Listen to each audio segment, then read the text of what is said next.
Hey everyone, my name is Esmond and I have been in the real estate business for the past 8 years. And throughout these 8 years, I have actually helped countless families and individuals transit from one place to the other, and some even buying their first home.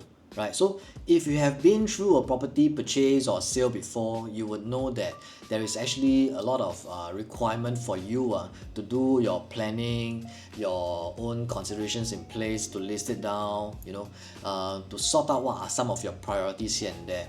In today's video, I will want to share with you guys, as a real estate agent myself, how I actually navigate my property purchase as well as moving forward the sale of my own home. So naturally, I will have to start this story from when I first purchased a house up to today. So I have actually been dating my then girlfriend and now my wife since late 2013, right? And the topic of buying a house has periodically, I would say, come up here and then, not so often right, in the early stages of our dating. It was only in 2016, after I proposed to her, that this topic itself became much more of a serious talk, much more of a detailed planning, as well as more extensive research that were put into it lah. So I was still a Air Force regular back then in 2016. We don't really have much idea of what is to be expected in the purchase of our own home. So of course, like many Singaporean couples, I think our first choice was to go for a BTO launch sale exercise by HDB.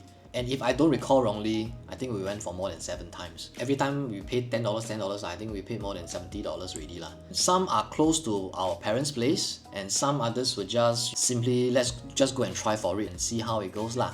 But each and every time there were just a very similar outcome. It was either that it was heavily oversubscribed and we don't get a queue number, or if not, we would get a queue number so far back that if let's say there were only a few hundred units that were available for sale, there were thousands in line waiting to snatch that unit. And so by the time it got to our turn, I think there were only like those low floor units or unfavorable directions that we did not want lah, right? And there were also times that we actually considered going for sales of balance, and we even went to like research, then go down to the actual site itself, take a look at the surrounding, the environment, standing down at level 1, the ground floor, looking up at the unit, thinking about how, if our next stage of life is going to be in this neighborhood, how is it going to be like, that kind of planning and thoughts into it lah. But we eventually decided against it because it was on a lower level, and getting a high floor unit was one of those requirements that we both wanted lah. So naturally, I think the next option that we gravitated towards was towards the resale segment of the HDB market. And now looking back at the situation, I think it's actually quite a wonderful decision lah. Akong give you money, Akong meaning the government lah, they give you money, subsidies, the grants all in place to help you to purchase that property itself.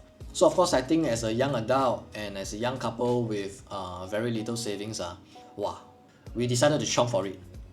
Simply put, we decided to chomp for it. And back then, I think the process was still intent to buy kind of format instead of the HFE application that we see today.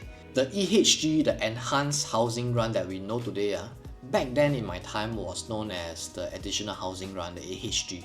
So similarly, there were some of the criteria in place and stuff like that. Because we are still a young couple, young working adult, naturally our income wasn't high, and so we qualified for quite a bit of grants back then. So fast forward to 2019, it was my second year of being a property agent, and it's also the same year that me and my wife got married. So after the wedding, there were a lot of time being freed up. So we sat down, we discussed about the key priorities, some of the key requirements that we both wanted for our first home. So some of the requirements are going to be, number 1, I think we wanted to be in the west of Singapore. Our parents' place are both in the west side. And number 2 itself, I think we also wanted to be close to the mall, or at least be convenient to some places that gives you food, give you access to your daily necessities, such as like your groceries and stuff like that, right? So it's much more convenient lah. And thirdly is to also be on a higher level, something more than level 8. Would be nice for us. We also wanted to be close to public transport because we didn't have a car back then. So we need to be close to a public transport for the ease of getting around everywhere. Bus stops, or even better, to be close to an MRT station. And of course, we wanted also to have a place that is as young as possible. So naturally, I think with that in mind, the first thinking was that, I want to get something that has just met the 5 years minimum occupation period. But if not, I think the most that we can accept at most 12 years old lah. And of course, I think something very important is the budget portion. We wanted something that is much more reasonable. We wanted something that is affordable as well. If you are at this juncture a first-timer home buyer, I believe your considerations is going to be very, very, very similar to what our considerations were as well. The next thing we did, we sat down, we looked at the map, we shortlisted a few locations that based on what I've mentioned earlier on that I thought would be suitable for us. So we went to check out number 1, Choa Chu Kang area, number 2, Bukit Panjang area, number 3, Jurong West area as well. And in our first round of viewing of about 3 to 4 units, we know that actually we won't be able to hit all our requirements that we have on our list itself. If you want something close to the MRT, close to the mall, the prices will not be cheap lah. I mean, that is a given lah, right? If there's something close to the mall, close to the MRT and it's still cheap, I tell you, don't need to think already, just buy. But it doesn't happen for us this way ma. Life not perfect one ma, you cannot have like the two what they call it, the cake, some more cherry on top lah. I don't know lah. And so we actually have to go and prioritize what we were actually looking out for, what we wanted the most, what is going to be the most important to us. We listed them down on a piece of paper again. Our top most requirement will be number 1, to be close to amenities, and followed by a young flat. As young a flat as possible is because we wanted to also plan for our exit moving forward. We listed all this down. We realized that actually the level of unit don't really matter to us. So after we prioritize, we actually went back to the search again. We are much more focused this time round. We looked at what we want based on our requirements. Look at the map side by side. We thought that okay, this area is going to be something that we are looking for. It checks our list. We went to Property Guru to search. We found few units listed and this is in Jurong West, specifically the Boon Lay area. We found one particular unit in that area. So after viewing the unit itself, we talked about it, we discussed, and then we decided, okay, I think this is going to be the unit that checks the most of our requirements for us, and it's something that we would be comfortable staying in at least for the next 5 years of our lives. We proceeded to option for the house back in April 2019. The completion took place back in July of 2019. So the process took about 3.5 months or so. So the area that we bought was in Boon Lay Grove Estate. So why Boon Lay Grove and not some other place that we bought? Let me share with you guys the reason why. If we were to take out the map and take a look at it, you will see that the Jurong Regional Line actually is just right at the doorstep. There is an upcoming MRT station. So the MRT line itself was actually announced sometime earlier on, but construction back then actually hasn't started yet. We didn't know how the area was going to turn out, but from the plans and the designs from LTA itself, we will know how the station is going to look like based on the artist's impression, where it will run, what are the locations or the stops that will be stopping at, and when roughly the whole thing will be completed itself. We also see that the estate itself is actually well served by buses. We just needed to take the bus right from below our house, and about 3 stops we would be reaching the main interchange, main connectivity area. And it's just roughly a 5 minutes walking distance from that particular location to the Boon Lay shopping center, where you have a big hawker, you have your wet market, NTUC Fair Price that operates 24/7, and also a lot of other shops there that is great for your day-to-day life. And we are also within a 1 kilometer radius to Rulang Primary. Of course, there were a lot more other options in terms of primary school, but knowing that Rulang is within 1 kilometer radius, that gives us the confidence that there will be family-oriented buyers who would be keen to explore over here.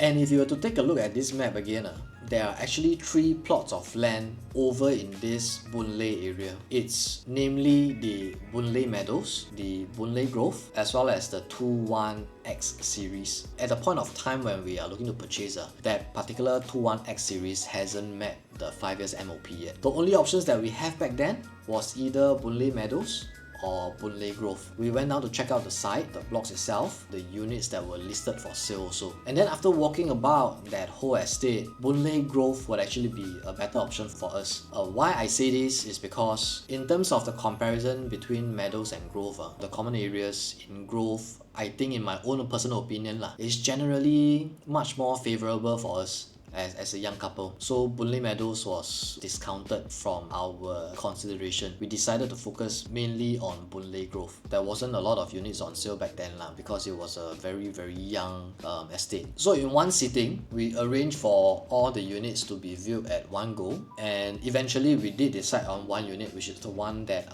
we're currently staying in. So apart from all the good things that I mentioned about in terms of the requirements that hit our checklist, if there was something that I have to go and complain about, it has to be the views from the unit itself. Of course, when you buy a house, you want good views but we know that views don't matter to us at all. Practicality does. So practicality in terms of what I mentioned earlier on, in terms of the conveniences for your day-to-day life, your day-to-day transport here and there, that's much more practical for us. The views from our house, I think if you want to know how bad it is all the windows actually faces towards the next block's service yard, and the service yard is in the kitchen so you see a lot of people actually doing their laundry there, all the bed sheets, all your clothes, everything all hanging out there.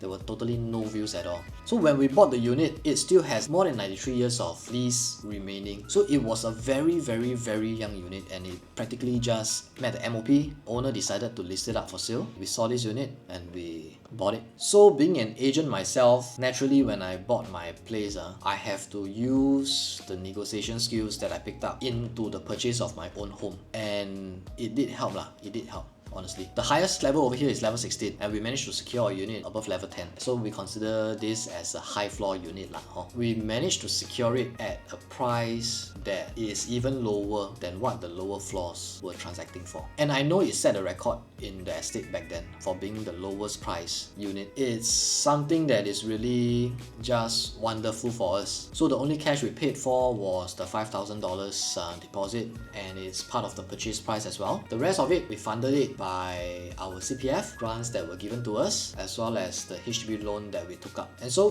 that is how we actually have considered our requirements in terms of buying our own home and our very first property as a very young couple. So I hope it's something that can resonate with you if you are also purchasing your home at this juncture of time. And in conclusion, I would say, if I could offer a word of advice as a property agent and as a homeowner myself to someone out there who is actually thinking of buying your first home, is to actually prioritize your requirements. This is very important. No house is perfect. You have to understand that. You have to be willing to actually sacrifice some of the certain requirements along the way. And when I talk about sacrificing, it's not that to disregard it totally. No, it's not. But probably you have to go and list down what is my topmost requirement that I want to fulfill, I want to be able to achieve. If let's say the level, if it's something that is not important as well, it may not be number one. It could be further down the list. It shouldn't be a deal breaker in that manner So you have to go and list down, and you have to be prepared to go and sacrifice some of the stuff along the way. Next is to buy as early as you can, because if you are going to be dragging out your property purchases, there's a good chance that you end up being priced out for the unit that you initially could have gone for. Prices are, historically speaking, increasing over the years. If you go and wait some more, wait, there is never a good time for you to enter the market. You have to know this. Next is to buy a unit as young as you can. Not just your own age, but also in terms of the age of the property itself that you are going for. If you are going to be buying something that is older, then you have to consider the fact that, there may be much more maintenance or much more renovation works that I have to put in, and that means higher cost outlay or cash outlay that you also have to consider. If it's a younger flat, there's a good chance that the unit may still be in a good condition. So in terms of renovation, in terms of the maintenance wise, it's not as tiring or cost intensive. Next up is to buy as good a unit as you can. If you can go for a 3-room flat, go for a 3-room flat. If you can go for a 4-room, go for a 4-room instead of a 3-room.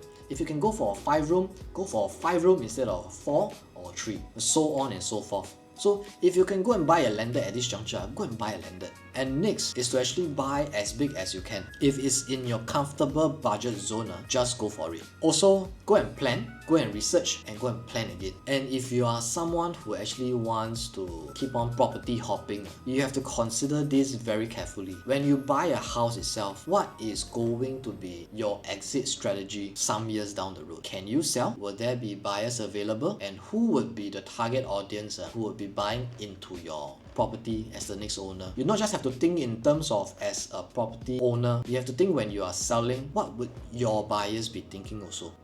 So yeah, that's all for today. And if you are buying your first property, I hope this video actually resonates with you and you can put your thoughts, your considerations into a better perspective. And if you need to speak with an agent to plan out for your property matters, discuss about your considerations, you can feel free to reach out to me at this number over here. And hope to see you soon. That's all.